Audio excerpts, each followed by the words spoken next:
Hello, everyone. Welcome to Celsius 233, your go-to place for fiction book summaries. Today, we will embark on a journey through Riceyman Steps by Arnold Bennett. Riceyman Steps, written by Arnold Bennett and published in 1923, is a nuanced exploration of post-World War I life in the Clerkenwell area of London. The novel won the James Tait Black Memorial Prize, capturing the everyday struggles, obsessions, and interactions of its characters in a gritty urban setting. Bennett's precise, realist style paints a vivid picture of human behavior, delving into themes of isolation, greed, and the often suffocating nature of routines and relationships. Plot summary.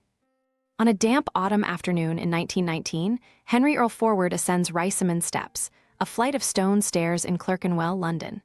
His bookshop, tucked away at the base of these steps, is cluttered and quiet, much like Henry himself. A man in his middle age, Henry has lived alone for years, cultivating a life of strict frugality. His routines are his comfort. He hoards money obsessively and avoids indulgence, content in his isolation. The noise of the outside world and the bustling life of London feel distant to him, shut out by the dusty walls of his shop.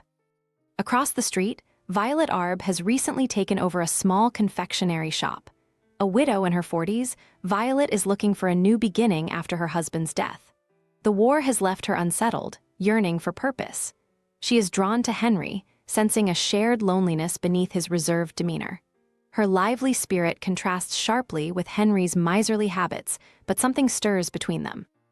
As they begin to spend more time together, they contemplate marriage, each imagining that companionship might ease their loneliness.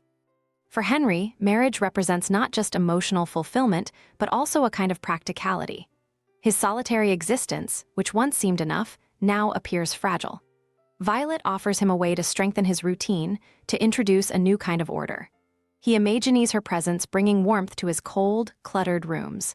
Yet, even as he moves toward this change, Henry remains consumed by his obsession with saving money. He is miserly to the point of self-neglect, refusing to spend on comforts, clinging to every penny as if it were his life's purpose. Violet, on the other hand, sees marriage as an escape from the staleness of her shop and her memories of widowhood. She is eager for new possibilities and hopes to create a future with Henry that is less constrained by the sorrows of the past. Still, she cannot fully grasp the depths of Henry's stinginess and the extent to which it controls his life.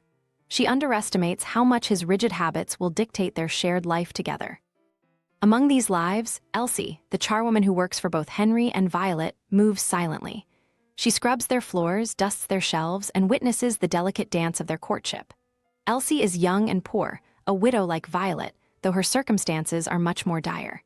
She lost her husband early in the war and now spends her days cleaning houses, her future uncertain. Her brief marriage is a fading memory, and she clings to the small joys of daily life. Yet, despite her hard circumstances, there is resilience in her. She is a silent witness to the lives of those around her, playing her part in their worlds while carrying her own unspoken burdens. Henry and Violet's marriage, when it comes, is marked not by celebration, but by compromise. They settle into a new life together, though it soon becomes clear that their hopes for companionship clash with the realities of Henry's unyielding nature. Violet attempts to bring some warmth into their household, but Henry's obsession with money and control over their expenses slowly erodes the relationship. He refuses to buy necessities, scrimping even on heating and food. Violet, increasingly frustrated, finds herself ensnared in a life that is not much different from her lonely widowhood. Only now she must contend with Henry's oppressive need to save every farthing. As winter sets in, their home grows colder, both in temperature and in spirit. Henry's health begins to falter. His refusal to spend on adequate food and warmth takes a toll on his body, but even as illness grips him, he cannot let go of his hoarding instincts. Violet, watching him deteriorate, grows more desperate. She had once hoped their union would bring comfort, but instead, she finds herself trapped in a loveless, joyless existence. Her own health starts to suffer under the strain of their life together. Elsie continues to serve them both, though her attention is increasingly drawn to Joe, a shell-shocked war veteran who has fallen in love with her. Joe, like so many men of his generation, bears the scars of the war. His trauma makes him unpredictable, and Elsie, though touched by his devotion, is wary of his intense moods. Still, she feels a tenderness toward him, and their meetings under the cover of darkness provide a brief respite from the drudgery of her life. As the days grow shorter and colder, the fragile lives of Henry, Violet, and Elsie inch toward inevitable collapse. Henry's health worsens, yet he refuses to acknowledge it. He clings to his routines and his hoarded money, even as his strength wanes. Violet, caught between caring for him and resenting his parsimony, finds herself sinking into a deep weariness. She is no longer the lively woman who had hoped for a fresh start. Her spirit, once so eager for companionship, is crushed by the weight of her husband's miserly ways. In the end, Henry's miserly obsessions are his undoing. His refusal to spend on necessities leads to his death, leaving Violet alone once more. But the damage is already done. Her health, like Henry, has deteriorated under the strain of their joyless marriage. Elsie, meanwhile, faces an uncertain future. Her relationship with Joe remains unresolved, their love clouded by his trauma and her fear of the future. She continues her work, scrubbing floors and cleaning houses, as life moves on around her, indifferent to her struggles.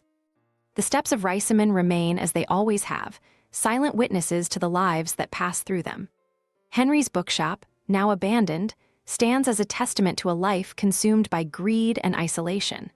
And as the fog rolls in over Clerkenwell, the sound of footsteps on the stone stairs echoes faintly, a reminder of the fleeting nature of human connections and the cold, unyielding march of time. Hope you had fun. There's more where that came from. Explore other books by Arnold Bennett. Find them below or search Celsius 233. Remember, while our summaries capture the essence, they can never replace the full experience of reading the book. If this summary intrigued you, consider diving into the complete story, buy the book, and immerse yourself in Arnold Bennett's original work. Bye-bye, take care, have fun.